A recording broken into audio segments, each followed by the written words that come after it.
الحمد لله نحمده ونستعينه ونستغفره ونعوذ بالله من شرور أنفسنا ومن سيئات أعمالنا من يهده الله فلا مضل له ومن يضلل فلا هادي له وأشهد أن لا إله إلا الله وحده لا شريك له وأشهد أن محمدا عبده ورسوله يا أيها الذين آمنوا اتقوا الله حق تقاته ولا تموتن إلا وأنتم مسلمون يا أيها الناس اتقوا ربكم الذي خلقكم من نفس واحدة وخلق منها زوجها وبث منهما رجالا كثيرا ونساء واتقوا الله الذي تساءلون به والأرحام إن الله كان عليكم رقيبا يا أيها الذين آمنوا اتقوا الله وقولوا قولا سديدا يصلح لكم أعمالكم ويغفر لكم ذنوبكم ومن يطع الله ورسوله فقد فاز فوزا عظيما أما بعد فإن خير الحديث كتاب الله وخير الهدي هدي محمد صلى الله عليه وسلم وشر الأمور محدثاتها وكل محدثة بدعة وكل بدعة ضلالة وكل ضلالة في النار. أعوذ بالله من الشيطان الرجيم. بسم الله الرحمن الرحيم. من عمل صالحا من ذكر أو أنثى وهو مؤمن فلنحيينه حياة طيبة ولنجزينهم أجرهم بأحسن ما كانوا يعملون. محترم حاضرین جمعہ، اللہ تعالی نے اس دنیا کا نظام ایسا بنایا ہے کہ دنیا کی زندگی میں خوشیاں بھی آتی ہیں اور غم بھی آتے ہیں. آدمی ہنستا بھی ہے اور آدمی روتا بھی ہے. ایسے لمحے بھی آتے ہیں جب انسان خوش ہوتا ہے اور ایسا وقت بھی آتا ہے جب انسان تکلیف اور درد میں مبتلا ہوتا ہے. دنیا کا کوئی انسان چاہے اس کے پاس کتنی ہی دولت کیوں نہ ہو، دنیاوی مال اسباب کتنے ہی کیوں نہ ہو، وہ یہ دعویٰ نہیں کر سکتا کہ کبھی میرے اوپر کوئی تکلیف نہیں آئی، کبھی کوئی غم نہیں آیا. غم تو آئیں گے، اللہ تعالیٰ نے نظام بنایا ہے زندگی، مگر زندگی میں جب تکلیف دہ لمحے آئیں، جب پریشانی کے اوقات آئیں،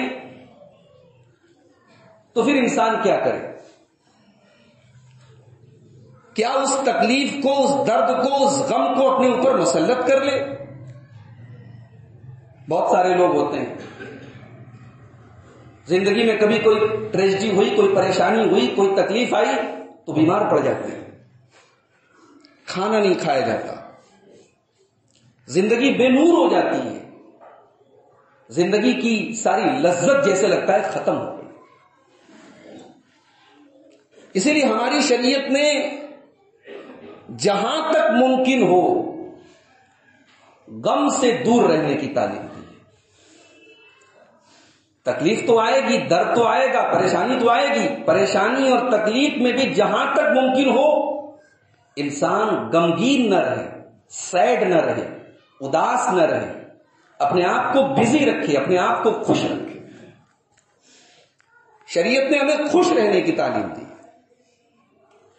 اللہ کے پیارے نبی صلی اللہ علیہ وسلم دعا کرتے تھے، حضرت انس کہتے ہیں کہ اکثر آپ یہ دعا کرتے تھے، اللہم انی اعوذ بک من الهم والحزن والعجز والکسل والجبن والبخل وضلع الدین وغلبۃ الرجال۔ اے اللہ میں تیری پناہ چاہتا ہوں رنج و غم سے، اے اللہ میں تیری پناہ چاہتا ہوں عاجزی سے، میں ناکارہ ہو جاؤں، میں عاجز ہو جاؤں، میں کسی کام کا نہ رہوں۔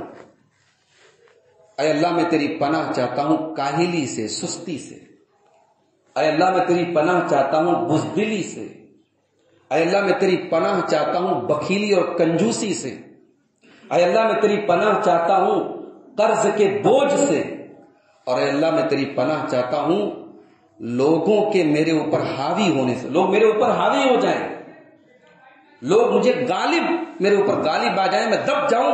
اے اللہ ایسی سچویشن میری زندگی میں نہ آئے۔ یہ دعا کرتے تھے اللہ کے پیارے نبی صلی اللہ علیہ وسلم۔ تو شریعت میں غم کو نگیٹو قرار دیا گیا ہے، غم سے دور رہنے کی تعلیم دی گئی ہے۔ مشکل حالات میں بھی شریعت کہتی ہے کہ مضبوط رہو۔ بچے کا انتقال ہو گیا، ماں کا انتقال ہو گیا، والد کا انتقال ہو گیا، بعض اوقات انسان اپنوں کی میت پر، اپنوں کے جنازے پر اپنا صبر جو ہے کھو دیتا ہے، ایسی باتیں اپنے منہ سے نکالنے لگتا ہے جو اللہ کو ناراض کرتی ہے۔ شریعت نے تعلیم دی کہ اس تکلیف کے موقع پر بھی اپنے آپ کو مضبوط بنا کر کے رکھو۔ ہمارے پیارے نبی جناب محمد رسول اللہ صلی اللہ علیہ وسلم، آپ نے تین بیٹیوں کا جنازہ اپنی آنکھوں سے دیکھا۔ کہتے ہیں کہ اولاد کا جنازہ ماں باپ کے لیے بڑا بھاری ہوتا ہے۔ دنیا کا سب سے مشکل جنازہ اولاد کا جنازہ ہوتا ہے ماں باپ کے لیے۔ اللہ کے رسول نے تین بیٹیوں کا جنازہ اٹھایا۔ بچے بھی ہوئے آپ کے تین، وہ بھی سب بچپن میں انتقال کر گئے، مگر اپنے ان بچوں کی موت پر پیارے نبی کی آنکھوں سے آنسو تو آئے، مگر آپ بکھرے نہیں، آپ ٹوٹے نہیں۔ آپ کا جو مشن تھا، آپ کا جو کام تھا، آپ کی جو ایکٹیویٹیز تھی، اس پہ کوئی فرق نہیں ہے۔ حضرت ابراہیم رضی اللہ تعالیٰ عنہ آپ کے بیٹے ہیں، حضرت ماریا کے پیٹ سے پیدا ہوئے تھے۔ سال 1.5 سال کے بعد ان کا انتقال ہوا تھا۔ بھئی اولاد نرینہ کی خواہش کس کو نہیں ہوتی؟ اللہ کے نبی کو بھی خواہش تھی۔ 4 بیٹیاں تھیں، 2 بیٹے اس کے پہلے انتقال کر چکے تھے، یہ تیسرا بیٹا تھا۔ یہ بیٹا بھی بیمار پڑ گیا اور آخری سانسیں گننے لگا، دم توڑنے لگا۔ اللہ کے نبی نے اپنے اس بچے کو اپنی گود میں لیا اور بڑے درد کے ساتھ آپ نے اللہ کے بارگاہ میں اپنا شکوہ پیش کیا۔ ان العین تدمع والقلب يحزن ولا نقول الا ما يرضى ربنا وانا بفراقك يا ابراہیم لمحزونون۔ بے شک میری آنکھوں سے آنسو بہ رہے ہیں، میرا دل غمگین ہے، لیکن ہم اپنی زبان سے کوئی ایسا جملہ نہیں نکالیں گے جس سے اللہ ناراض ہو جائے۔ اور اے ابراہیم، تیرا باپ تیرے جانے سے دکھی ہے، اے ابراہیم تیرا باپ تیرے جانے سے غمگین ہے، مگر تیرے باپ کی زبان سے اس تکلیف کے موقع پر، اس غم کے موقع پر بھی کوئی ایسا جملہ نہیں نکلے گا جس سے اللہ ناراض ہو جائے۔ یہ شریعت کی تعلیم ہے۔ حضرت موسیٰ علیہ السلام پیدا ہوتے ہیں، فرعون نے حکم دے کے رکھا ہے کہ بنی اسرائیل میں جتنے لڑکے پیدا ہوں ان کو قتل کر دیا جائے۔ اتنا بڑا بادشاہ تھا فرعون، اتنی بڑی اس کی سلطنت تھی، مگر اتنا بڑا ڈرپوک اور قاہر تھا۔ اس کے دربار کے کسی جیوتشی نے کہا تھا تیری حکومت میں بنی اسرائیل میں ایک بچہ پیدا ہونے والا ہے جو آگے چل کر کے تیری حکومت ختم کرے گا۔ اپنے آپ کو رب کہتا تھا فرعون، مگر اتنا بڑا قاہر اور بزدل تھا کہ جب اس کے دربار کے جیوتشی نے بتایا کہ ایک بچہ پیدا ہوگا جو تیری حکومت ختم کرے گا، تو اس نے آرڈر دے دیا کہ بنی اسرائیل میں جتنے لڑکے پیدا ہوں سب کو قتل کر دیا۔ موسیٰ علیہ السلام پیدا ہوئے، موسیٰ کی ماں بیچاری پریشان ہے، کیا کریں؟ خبر لگے گی دربار میں فرعون کے، میرا بچہ تو چلا جائے گا۔ اللہ نے نقشہ کھینچا ہے سورہ قصص کے اندر، وَأَوْحَيْنَا إِلَىٰ أُمِّ مُوسَىٰ أَنْ أَرْضِعِيهِ، ہم نے موسیٰ کی ماں کو حکم دیا کہ تو اپنے بچے کو دودھ پلا. فَإِذَا خِفْتِ عَلَيْهِ فَأَلْقِيهِ فِي الْيَمِّ، اور اے موسیٰ کی ماں جب تجھے یہ ڈر ہو کہ بادشاہ کے لوگ تیرے بچے کو قتل کرنے کے لیے تیرے گھر پر آ رہے ہیں، فَأَلْقِيهِ فِي الْيَمِّ، تو اپنے بچے کو کسی صندوق میں رکھ کر کے دریا میں ڈال دینا، پانی میں ڈال دینا. وَلَا تَخَافِي وَلَا تَحْزَنِي، اور اے موسیٰ کی ماں تو ڈرنا نہیں، اے موسیٰ کی ماں تو غم نہ کرنا. إِنَّا رَادُّوهُ إِلَيْكِ وَجَاعِلُوهُ مِنَ الْمُرْسَلِينَ، ہم اس موسیٰ کو دوبارہ تیرے پاس لوٹائیں گے، تیرا بچہ تیرے پاس دوبارہ لوٹائیں گے، اور ہم تجھے ایک اور بشارت سناتے ہیں، تیرا یہ بیٹا اللہ کا رسول بنے گا. اللہ نے موسیٰ کی ماں سے اس نازک موقع پر کہا کہ غم مت کرو اے موسیٰ کی ماں. اللہ کے نبی صلی اللہ علیہ وسلم کبھی کبھی بہت غمگین ہو جاتے تھے اپنے صحابہ کی پریشانیاں دیکھ کر اور کفار اور مشرکین کا عیش و آرام دیکھ کر. میرے صحابہ پریشانیاں اٹھائیں، اللہ کو ایک ماننے والے پریشانی اٹھائیں، اور اللہ کے ساتھ شرک کرنے والے عیش و آرام کریں. اللہ نے حکم دیا اپنے نبی کو، لا تمدن عینیک الی ما متعنا به ازواجا منهم، اے نبی اگر ہم نے ان کافروں کو، ان مشرکوں کو اگر ہم نے دنیا کی دولتوں سے نواز رکھا ہے تو آپ اپنی آنکھیں پھیلا پھیلا کے نہ دیکھیے. ولا تحزن علیہم، اور ان کے اوپر کوئی غم نہ کیجیے. واخفض جناحک للمؤمنین، آپ کا کام یہ ہے آپ مومنوں کے ساتھ محبت سے سلوک کریں، مومنوں کے لیے اپنے بازوؤں کو بچھا دیں. آپ مومنوں کے ساتھ پیار اور محبت کا سلوک کرتے رہیں، باقی جو ہمارے ساتھ شرک کرنے والے ہم نپٹ لیں گے، آپ غم نہ کریں، آپ پریشان ہو. تو غم کرنے سے اللہ تعالیٰ نے منع کیا ہے. میرے بھائی،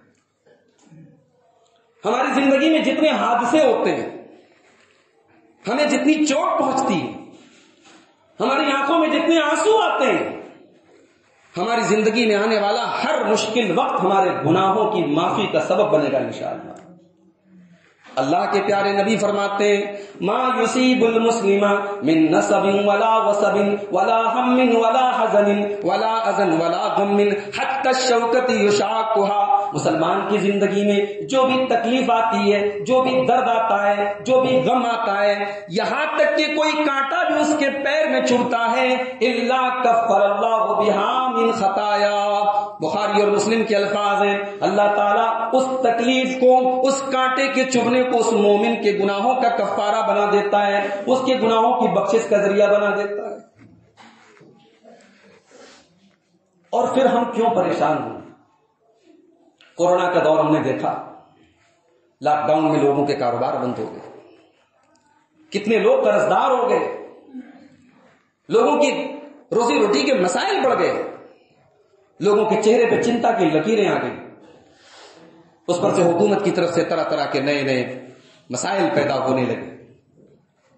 لیکن ان مشکل حالات میں بھی میرے بھائی ہماری شریعت کی تعلیم ہے کہ ہم اپنے آپ کو ٹوٹنے نہ دیں، ہم اپنا بیسٹ کریں، اپنا بہتر سے بہتر کریں. اللہ مسبب الاسباب ہے، روزی رساں اللہ ہے، رزاق اللہ ہے. اگر ہم نے یہ سمجھ کے رکھا ہے کہ ہماری روزی ہمارے ٹیلنٹ کی بدولت ہمیں ملتی ہے تو ہم بہت بڑی نادانی کے شکار ہیں. روزی اللہ نے لکھی ہے، اور جس کے مقدر میں جو روزی لکھی ہے وہ اسے مل کر کرے گا، اور جس کے مقدر میں جو روزی نہیں لکھی ہے کائنات کی کوئی طاقت اسے پہنچا نہیں سکتی. یہ ہمارا ایمان ہے، یہ ہمارا تقدیر کا عقیدہ ہے. حضرت ابراہیم بن ادہم، یہ 2 صدی ہجری کے بہت بڑے عالم گزرے ہیں. انہوں نے ایک آدمی کو دیکھا بڑا غمگین ہے، بڑا اداس ہے. پوچھا بھائی کیا بات ہے، کیوں اتنے اداس ہو؟ کہا ارے مت پوچھئے، بہت پریشان ہوں، یہ ہے وہ ہے، دنیا بھر کے مسئلے ہیں. حضرت ابراہیم بن ادہم نے کہا میں 3 سوال تم سے کرتا ہوں. پہلا سوال، هل یجری فی هذا الکون شیء لا یریدہ اللہ، کیا اس کائنات میں کوئی ایسا کام ہو سکتا ہے جو اللہ کے چاہے بغیر ہو جائے، اللہ نہ چاہے اور وہ ہو جائے؟ کہا نہیں، یہ تو نہیں ہو سکتا. پھر پوچھا هل ينقص من رزقک شیء کتبہ اللہ لک، تیرے مقدر میں اللہ تعالیٰ نے کوئی روزی لکھ دی کیا وہ روزی کوئی چھین سکتا ہے؟ کہا نہیں، ایسا نہیں ہو سکتا. پھر کہا هل ينقص من حیاتک لحظۃ کتبها اللہ لک، تیری زندگی کا ایک منٹ بھی جو اللہ نے تیری زندگی میں لکھا ہے کیا کم ہو سکتا ہے؟ کہا نہیں، نہیں ہو سکتا. کائنات میں ایسا نہیں ہو سکتا جو اللہ نہ چاہے. روزی اتنی مل نہیں سکتی جو اللہ نے جو روزی لکھی اس کو کوئی چھین نہیں سکتا، اور انسان کی زندگی میں جتنی عمر لکھی ہے اس کو کوئی گھٹا نہیں سکتا. تو حضرت ابراہیم بن ادم نے کہا فَعَلَى مَا الْحَزَنُ، پھر غم کس بات کا ہے بھائی؟ پھر کس بات پر تم غمگین اور کس بات پر تم اداس ہو؟ اللہ تعالیٰ نے ہمیں بہت ساری ایسی نعمتوں سے نوازا ہے میرے بھائی جو دوسروں کے پاس نہیں ہے. ہمارا مسئلہ یہ ہے کہ جو ہمارے پاس ہے اس کی ہمیں قدر نہیں ہے، اور جو نہیں ہے اس کی ہمیں فکر ہے. اللہ کے رسول صلی اللہ علیہ وسلم کے ایک صحابی تھے حضرت زبیر رضی اللہ تعالیٰ. حضرت زبیر کے بیٹے تھے عروہ ابن زبیر. یہ عروہ ابن زبیر کون تھے؟ یہ حضرت عائشہ کے بھانجے تھے. حضرت عائشہ ان کی خالہ تھی. اور اگر آپ حدیث کی کتابیں اٹھائیں گے تو حضرت عروہ سے بہت ساری حدیث، حضرت عائشہ سے بہت ساری حدیثیں حضرت عروہ روایت کرتے ہیں. بہت بڑے تابعی ہیں، بڑا اونچا مقام ان کا حضرت عروہ ابن زبیر کا. حضرت عروہ ابن زبیر ایک مرتبہ اپنے ایک جوان بیٹے کو لے کر کے مدینہ سے ملک شام جا رہے تھے. بنو امیہ کا دور تھا، خلیفہ وقت سے ملنے کے لیے جا رہے تھے. غالباً اگر میری یادداشت مجھے دھوکہ نہیں دے رہی تو عبد الملک بن مروان کا دور تھا. خلیفہ سے ملنے کے لیے جا رہے تھے. راستے میں حضرت عروہ ابن زبیر کے پیر میں چوٹ لگ گئی. میڈیکل کا ترقی کا دور نہیں تھا، چوٹ میں کیڑے پڑ گئے، زخم بڑھ گیا. ملک کے شام پہنچتے پہنچتے جو اس دور کے جو طبیب تھے، جو ڈاکٹرز تھے، انہوں نے کہا کہ پیر کاٹنا پڑے گا. اگر نہیں کاٹا گیا تو پھر پورا بدن زہر پورے بدن میں پھیل جائے گا. حضرت عروہ ابن زبیر، حضرت عائشہ کے بھانجے، اس دور کے ایک بڑے عالم، ایک بڑے تابعی، ان کا پیر کاٹ دیا گیا. ادھر پیر کٹا، ادھر خبر آئی کہ جو جوان بیٹا جس کو لے کر کے وہ گئے تھے اس کو کسی نے قتل کر دیا، انتقال ہو گیا. اس کا پیر بھی کٹ گیا، بیٹا بھی چلا گیا. دو بڑے بڑے حادثے ہو گئے. اب حضرت عروہ ابن زبیر رحمت اللہ علیہ نے اللہ کی بارگاہ میں ہاتھ اٹھایا. اللہم کان لی بنون سبعۃ، اے اللہ میرے 7 بیٹے ہیں. فلئن اخذت واحدا فلقد ابقیت 6، اے اللہ اگر تو نے میرے 7 بیٹوں میں سے ایک بیٹا لے لیا تو 6 بیٹے میرے موجود ہیں، زندہ ہیں باقی. اور اے اللہ تو نے مجھے 2 ہاتھ دیے، 2 پیر دیے، آج اگر ایک پیر تو نے لے لیا فقد ابقیت 3، تو کم سے کم 2 ہاتھ اور ایک پیر میرے سلامت ہیں. لئن ابتلیت فلقد عافیت، اے اللہ اگر تو نے مجھے امتحان میں ڈالا ہے تو تو ہی مجھے عافیت بھی دینے والا ہے. ولئن اخذت فلقد ابقیت، اگر تو نے مجھ سے کچھ چھین لیا ہے تو بہت کچھ تو دینے والا بھی ہے. اللہ اکبر. یہ ایک مومن کی سوچ ہونی چاہیے میرے بھائی. آج ہم اسی میں پریشان ہیں، فلاں کے پاس یہ ہے ہمارے پاس کیوں نہیں. بھائی تیرے پاس جو ہے بہت سے لوگوں کے پاس نہیں. کم سے کم اپنے گھروں میں سکون سے تو ہم ہیں. ذرا ان کے بارے میں سوچئے جہاں مسجدیں جلائی جا رہی ہیں اور ایڈمنسٹریشن اور پرشاسن فسادیوں اور دنگائیوں کا ساتھ دے رہے ہیں. ان علاقوں میں ہمارے اہل ایمان بھائیوں کا کیا؟ جہاں صبح کی شروعات گولیوں کی تڑتڑاہٹ سے ہوتی ہوگی، بم اور بارود کے دھماکوں سے ہوتی ہوگی، کم سے کم ہم اپنے گھروں میں اپنے بچوں کے ساتھ چین اور سکون سے ہیں. ٹھیک ہے کچھ پریشانیاں ہیں، کچھ مسائل ہیں، حل ہو جائیں گے انشاءاللہ. تو میرے بھائی غم کو اور تکلیف کو زوم ان مت کرو، زوم آؤٹ کرو، اس کو بڑا بنانے کی کوشش مت کرو. زندگی میں کوئی مسئلہ آئے تو جتنا بڑا مسئلہ ہے ہو سکے تو اس کو چھوٹا سمجھنے کی کوشش کرو، اس کو بڑا مت کرو. اسے اردو میں کہتے ہیں رائی کا پہاڑ مت بناؤ. عربی میں کہتے ہیں لا تجعل الحبۃ قبۃ، حبہ کو قبہ مت بناؤ. حبہ کہتے ہیں عربی میں دانے کو، اور قبہ کہتے ہیں بہت بڑے محل کو. تو حبہ کو قبہ مت بناؤ، رائی کو پہاڑ مت بناؤ. اس دنیا میں جتنے بھی غم آ جائیں، جتنی بھی تکلیف آ جائے، بھائی دنیا ہے اور دنیا کی ہر چیز فانی ہے، ہر چیز ٹیمپرری ہے.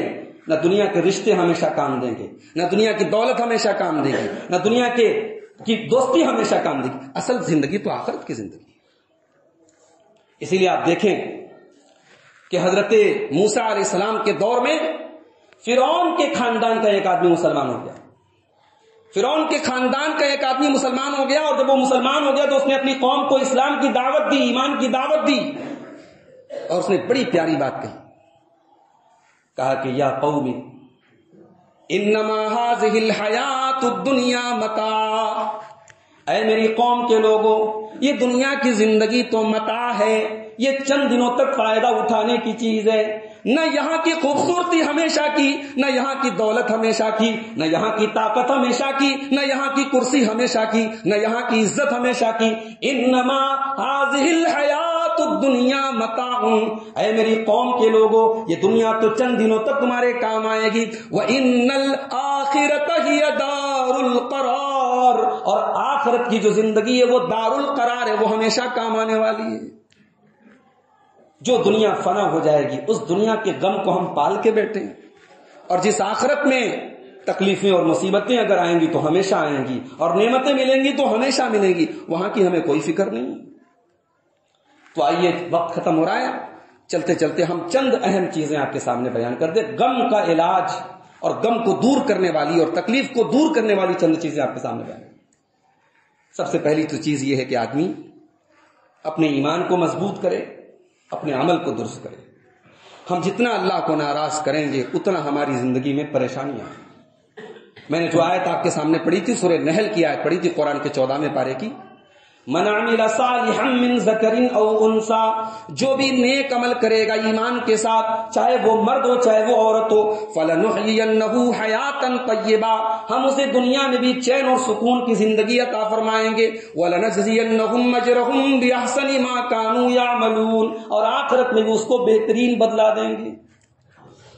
گناہ کی زندگی میں چین نہیں ہے میرے بھائی, ایمان کی زندگی میں چین ہے, عمل صالح کی زندگی میں چین ہے. چین اور سکون چاہیے تو ایمان اور عمل صالح کے راستے پر آ جاؤ. نماز کی پابندی کرو, نماز بھی چین دیتی ہے, سکون دیتی ہے, غم کا علاج ہے نماز. اللہ نے فرمایا یا ایھا الذین آمنوا استعینوا بالصبر والصلاۃ, اے ایمان والو نماز اور صبر کے ذریعے اللہ کی مدد طلب کرو.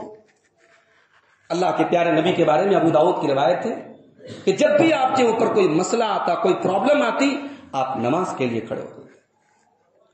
آج بڑا عجیب مسئلہ ہے ہمارا, گدیوں پر بیٹھے ہیں, کام کر رہے ہیں, پاور لوم چلا رہے ہیں, دکان پر بیٹھے ہیں, نماز کا وقت ہے, ہمیں نماز کی فکر نہیں ہے. یہ کاروبار, یہ روزی روٹی کس کام کی جو ہمیں اللہ سے غافل کر دے میرے بھائی. اللہ نے اپنے نیک بندوں کی صفت بیان کرتے ہوئے فرمایا رجال لا تلہیہم تجارت ولا بیع عن ذکر اللہ, میرے نیک بندے تو وہ ہوتے ہیں ان کا کاروبار ان کو نماز سے نہیں روکتا, ان کی تجارت ان کو نماز سے نہیں روکتی, ان کا بیع و شراء, ان کا کاروبار, ان کا لین دین, ان کی دنیا کے کام ان کو اللہ کے ذکر سے غافل نہیں کرتے. بڑے بڑے ارب پتی ہیں, اپنی ان کی کمپنیاں, ان کی دکانیں, ان کے کاروبار نماز کے ٹائم بند ہو جاتے ہیں.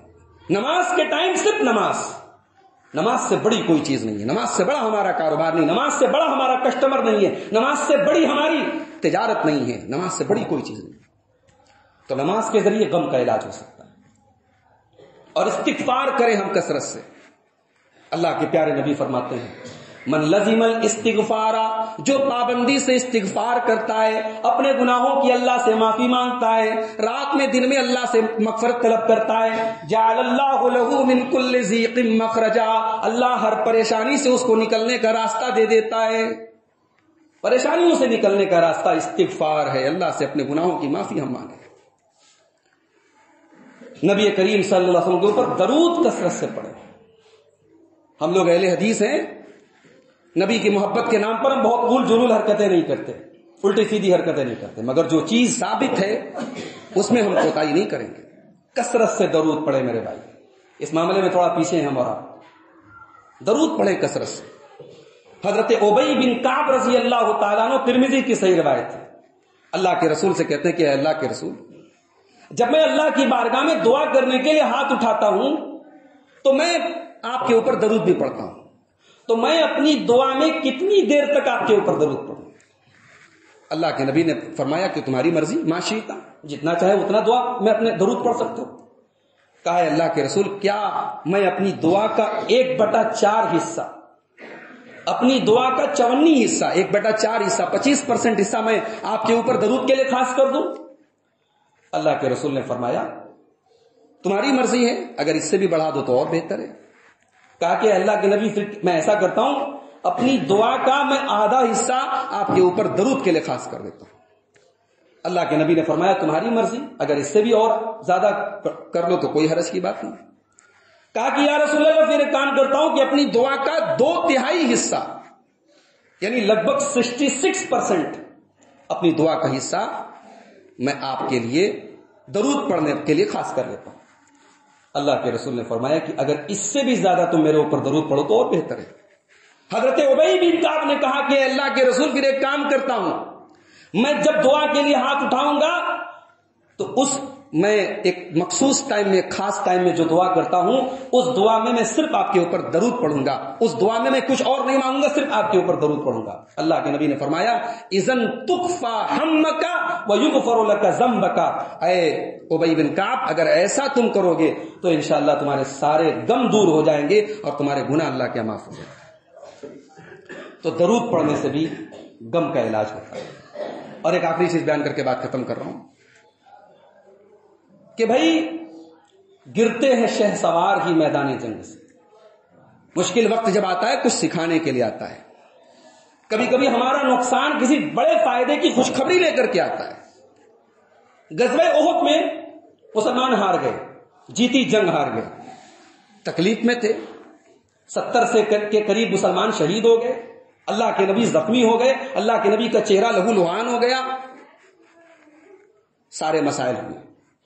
مگر اللہ نے غزوہ احد کا ذکر کرتے ہوئے بڑی عجیب بات کہی قرآن میں، فَأَصَابَكُمْ غَمًّا بِغَمٍّ لِكَيْ لَا تَحْزَنُوا، اے مسلمانوں ہم نے تم کو غم پر غم دیا، ہم نے تکلیف پر تکلیف میں تم کو ڈالا تاکہ تم آئندہ کے لیے اب کوئی غم نہ رکھو۔ بھئی اتنی بڑی تکلیف آ گئی، اب اس سے بڑی کیا تکلیف آئے؟ تمہارے نبی زخمی ہو گئے، تمہارے 70 لوگ شہید ہو گئے، حضرت حمزہ کا کلیجہ نکالا گیا، صحابہ کرام کی لاشوں کی بے حرمتی کی گئی، اب اس سے بڑی تکلیف تو تمہارے اوپر نہیں آئے گی۔ تو ہم نے تمہیں بڑی بڑی تکلیفوں کے لیے تیار کر دیا، ہم نے یہ غم، یہ پریشانی اس لیے ڈالی تاکہ اب تمہارے اندر غم کو سہنے کی چھمتا آ جائے۔ تو کبھی کبھی ہمارے اوپر جب مشکل وقت آتا ہے نا تو ہمیں قرآن کی وہ آیت یاد کر لینی چاہیے، 2 پارے کی آیت۔ اللہ نے فرمایا عسیٰ ان تکرہوا شیئا وہو خیر لکم، ہو سکتا ہے کہ تم کسی چیز کو ناپسند کرو اور وہ تمہارے لیے بہتر ہو جائے۔ کبھی کبھی ایسا ہوتا ہے، کاروبار میں ہوتا ہے، لین دین میں ہوتا ہے، رشتے ناطے میں ہوتا ہے، شادی بیاہ میں ہوتا ہے کہ کبھی کبھی کوئی ایسا واقعہ ہو جاتا ہے کہ ہم سمجھتے ہیں بہت برا ہو گیا، لیکن وہ برا آگے چل کر کے ہمیں سمجھ میں آتا ہمارے لیے اچھا ہو گیا۔ تو بھائی فیصلے ہم نہیں کرتے، فیصلہ اللہ کرتا ہے، اور ہمارا ایمان ہے اگر ہم ایمان پر ہیں، ہم نیک عمل کریں گے تو اللہ تعالیٰ انشاءاللہ ہمیں ضائع نہیں کرے گا، ہمیں برباد نہیں کرے گا۔ تو یہ چند چیزیں ہیں جو شریعت میں جن کو غم کا علاج قرار دیا گیا۔ آئیے ہم اللہ سے دعا کریں رب العالمین ہمیں ان چیزوں کو اپنانے کی توفیق عطا فرمائے، رب العالمین ہر قسم کے رنج و غم سے، ہر قسم کی پریشانی سے ہم سب کی حفاظت فرمائے، رب العالمین ہمارے جان و مال کی، ہمارے عزت و آبرو کی حفاظت فرمائے، رب العالمین ہمارے نوجوانوں کی اصلاح فرمائے، ہمیں نماز کا پابند بنائے، ہمیں رب العالمین اپنے دین پر چلنے والا بنا دے، توحید و سنت پر چلنے والا بنا دے، مرتے دم تک ایمان پر قائم اور دائم رکھے، آمین۔ وآخر دعوانا الحمدللہ رب العالمین۔